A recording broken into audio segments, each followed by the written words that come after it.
Large cap index मतलब Sensex index, mid cap 100 index. अब इस वीडियो के अंदर हम स्मॉल कैप 100 इंडेक्स के बारे में बात करेंगे। लार्ज कैप का डेटा, मिड कैप का डेटा ऑलमोस्ट एक जैसा ही था।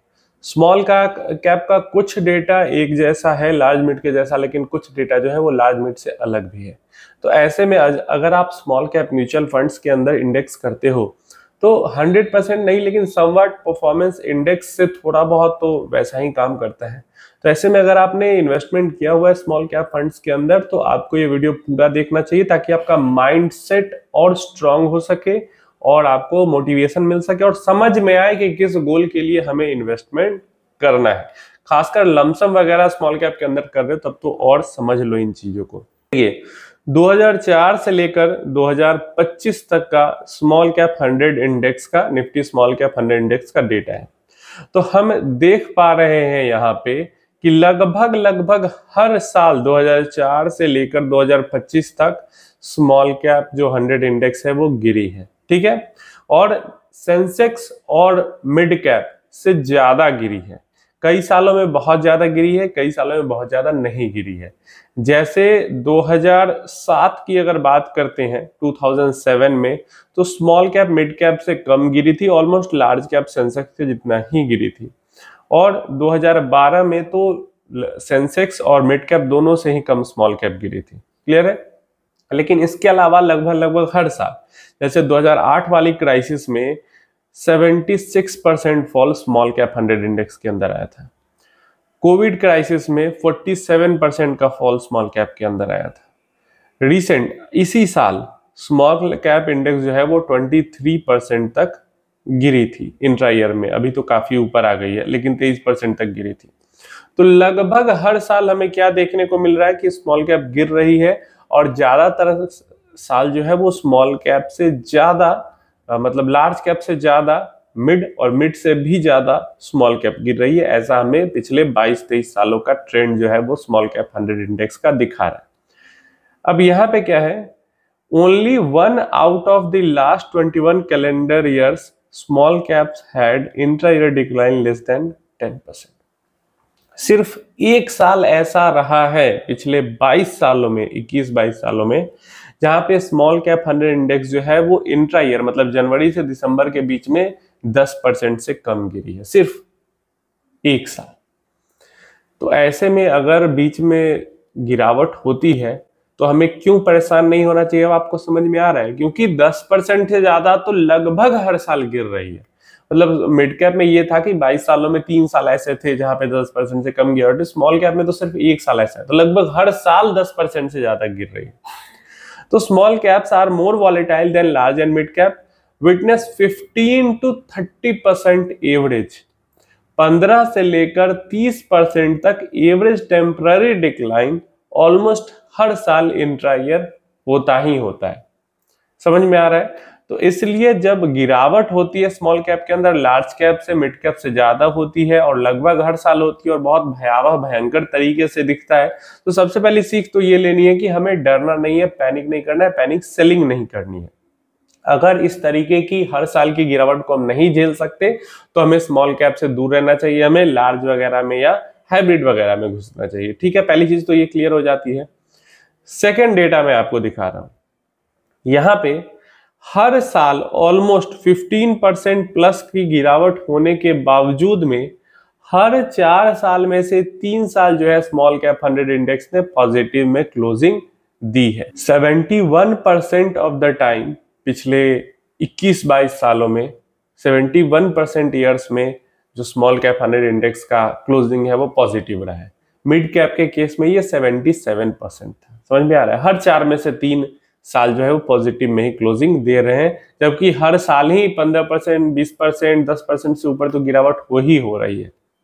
क्लियर है ये चीज। अब देखिए, जैसे बड़ी बड़ी गिरावट के साल भी अगर आप देखते हैं, जैसे इसी साल की बात करते हैं 2025 में 23% तक का डिक्लाइन था, 9% 31 अगस्त था। ठीक है, 23% तक गिरा था लेकिन 9% ही निगेटिव में था 31 अगस्त तक। अभी की बात करते हैं तो 2-3% निगेटिव में होगा। तो इतना अंतर आ जाता है स्मॉल कैप्स में एक ही साल में।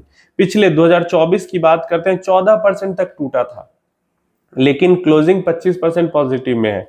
2023 में 11% तक टूटा था, पॉजिटिव में 56 की क्लोजिंग है। 2022 में ऑलमोस्ट 33% तक टूटा था, 2022 में क्लोजिंग 14% के आसपास निगेटिव में है। 2021 में भी लगभग 11% तक टूटा था, पॉजिटिव में क्लोजिंग 57% की है। 2020 में 47% तक क्रैश किया था और 22% पॉजिटिव में क्लोजिंग है। समझ में आ रहा है? तो मतलब गिर रही है, मतलब बड़ी गिरावट हो रही है, लेकिन फिर भी इंड पॉजिटिव में मिल जा रहा है। ये क्या होता है? और हायर वॉलेटिलिटी को दिखाता है।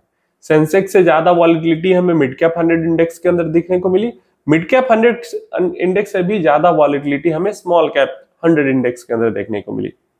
और ये जो डेटा है क्या दिखा रहा है कि अगर आपका दिल कमजोर है, अगर आप इतना पेशेंस नहीं रख सकते, अगर हर बार मार्केट गिरती है 2, 4, 5, 10% तक तो आपको पैनिक अटैक आने लगता है, तो ऐसे इन्वेस्टर्स को स्मॉल कैप इन्वेस्टिंग नहीं करनी चाहिए। इससे थोड़ा सा बेटर वॉलेटिलिटी के मामले में मिड कैप हो जाता है और उससे भी बेटर वॉलेटिलिटी के मामले में लार्ज कैप हो जाता है। लेकिन ग्रोथ की जब बात आती है तो अगेन लार्ज से ज्यादा ग्रोथ मिड में मिला, मिड से ज्यादा ग्रोथ स्मॉल में मिला। दो तरीके से काम कर दिए, एक तो क्योंकि स्मॉल है इस कारण ग्रोथ भी ज्यादा होता है, और दूसरा क्योंकि वॉलेटाइल ज्यादा है, मतलब साल के बीच में अप डाउन ज्यादा होता है। तो एक तो ग्रोथ भी ज्यादा मिल रही है छोटी कंपनीज होने के कारण, और क्योंकि वॉलेटाइल ज्यादा है तो जब हम एसआईपी करते हैं तो, या फिर लमसम भी करते, मतलब कुछ कुछ टाइम पे पैसा अगर डालते हैं तो हमें ज्यादा अपॉर्चुनिटी मिलती है नीचे के पॉइंट पे इन्वेस्ट करने की। समझ में आ रहा है? जो वॉलेटाइल होगा उसी में तो नीचे भी इन्वेस्ट करने का मौका मिलेगा, जो थोड़ा कम वॉलेटाइल होके सीधा चलता जा रहा है उसमें नीचे कहाँ इन्वेस्ट करने का मौका मिलेगा। तो ये दो रीजन से ये इसमें ग्रोथ भी ज्यादा मिलती है। वॉलेटिलिटी ज्यादा होने के कारण डर भी ज्यादा मिलता है, ग्रोथ भी ज्यादा मिलती है, और छोटी कंपनीज है तो नॉर्मल सी बात है ग्रोथ ज्यादा मिलेगी ही मिलेगी। तो ये समझना है, पैनिक अटैक अगर आता है तो दूर रहना है। अब ये डेटा जो है ये मिड और लार्ज से काफी अलग है स्मॉल के लिए। जैसे 2006 के अंदर में गिरावट हुई 1 महीने की और 5 महीने में रिकवरी हो गई, सिर्फ और सिर्फ 6 मंथ के अंदर रिकवरी हो गई, मतलब लार्ज मिड दोनों से जल्दी रिकवर हो गया स्मॉल 2006 वाली गिरावट में। लेकिन जब 2008 का फॉल आया तो ये लंबा चला, 2008 से लेकर 9 तक चला है। 1 साल 2 महीने तक की ये गिरावट चली थी। रिकवरी होते होते ऑल टाइम हाई जो हिट किया है वो 2016 में जाके स्मॉल कैप्स ने हिट किया है, मतलब 8 इयर्स 7 मंथ लग गए थे। समझ में आ रहा है? 2008 के पीक पे किसी ने इन्वेस्ट किया था तो 2015-16 तक जाके उसका वापस वो, मतलब उस टाइम पीरियड में उसको 0 ही रिटर्न मिले होंगे अगर सिर्फ पीक पे इन्वेस्ट किया और फिर छोड़ ही दिया, उसके बाद कभी पैसा डाला ही नहीं। लेकिन एसआईपी इन्वेस्टर ऐसा करते नहीं, नॉर्मल इन्वेस्टर भी ऐसा नहीं करते हैं। थोड़ा बहुत मान लो कुछ इस साल डाला, अगले साल भी कहीं ना कहीं से पैसा आ ही जाता है इन्वेस्ट करने के लिए, तो वो डाल दिया, तो ऐसे में रिटर्न्स मिले होंगे। लेकिन एक बार अगर इन्वेस्ट तो बहुत 8 ईयर 7 मंथ का रिकवरी, मतलब फॉल एंड रिकवरी का पीरियड बहुत बड़ा टाइम पीरियड होता है। ये समझ में आ रहा है? ये खासकर मैं बताना चाह रहा हूं, और यही मैं कहता हूं ये सबसे मैक्सिमम टाइम पीरियड है फॉल एंड रिकवरी का।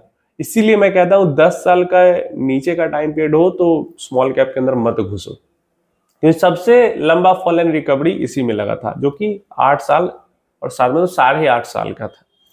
डेफिनेटली एसआईपी इन्वेस्टर की रिकवरी जल्दी हो जाती है, लेकिन फिर भी एक माइंड से फ्री रहने के लिए लॉन्गर गोल्स के लिए ही स्मॉल कैप के अंदर इन्वेस्ट करना ज्यादा बेटर हो जाता है, इन्हीं सब रीजन से। अब देखो इसके नीचे आते हैं तो 2010 के अंदर फिर से फॉल है, मतलब 8 और 16 के बीच में ऊपर नीचे हुआ कई बार। तो जैसे 10 के अंदर जो फॉल आया तो वहां पे फॉल एंड रिकवरी में 3 साल 6 महीने लग गए। 2013 में स्मॉल कैप में फॉल आया, वहां पे 1 साल 3 महीना लग गया। 2015 में फॉल आया, वहां पे भी 1 साल 4 महीना लग गया। मतलब ये 3 जो फॉल है वो 2008 से 16 के बीच के ही हैं। एक लंबा फॉल एंड रिकवरी के बीच में 3 अप डाउन आया। चलिए 2018 में फिर स्मॉल कैप्स का बुरा हाल हुआ, तो 18 से 20 तक बुरा ही हाल रहा, एंड यहाँ पे 3 साल और 5 महीने का खराब फेज था। फिर 2022 के अंदर जो आया तो वहां पे 1 साल और 7 महीने के अंदर रिकवरी हो गई। क्लियर है? तो यहाँ पे एक और चीज क्या दिख रही है, जैसे एवरेज में और हाई लो में बहुत अंतर है। एवरेज फॉल एंड रिकवरी का टाइम 2 साल 9 महीने का आ रहा है, लगभग 2 years 9 month का, लेकिन मैक्सिमम जो है वो 8 years 7 month है और मिनिमम 6 month है। समझ रहे हो, एवरेज में और मिनिमम में और मैक्सिमम में कितना ज्यादा डिफरेंस आ रहा है। तो इसीलिए स्मॉल कैप इन्वेस्टिंग जो होती है वो शॉर्ट टर्म का या मिड टर्म का या लॉन्ग टर्म का भी गोल नहीं होती, लॉन्गर टर्म, लॉन्ग से भी लॉन्ग टर्म का बोले तभी, क्योंकि नॉर्मली हम 7-8 साल को लॉन्ग टर्म मान लेते हैं, लेकिन नहीं, 10 साल से ऊपर का जब तक गोल हो नहीं तब तक स्मॉल कैप को टच करना ही बेकार है। समझ में आ गया?